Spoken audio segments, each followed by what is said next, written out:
Soc Alma i vaig a llegir el poema T'estimo tant de Miquel Puigdemont. T'estimo tant que no suportaria veure't amb un altre. T'estimo tant que no vull que no surtis sola.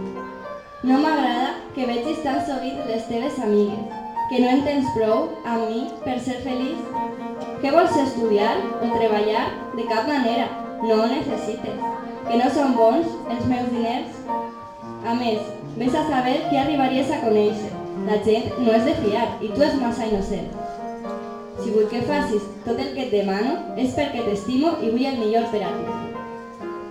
Quan ella va ser conscient que cadascuna d'aquestes frases havia estat una cadena amb què ell l'havia anat empresonant, quan ella es va adonar que cada vegada que ell li deia t'estimo, en realitat li estava dient et tinc, quan ella va tenir clar que qui maltracta un altre no pot ni sap estimar-lo de debò, va ser capaç d'emprendre el vol sense mirar enrere.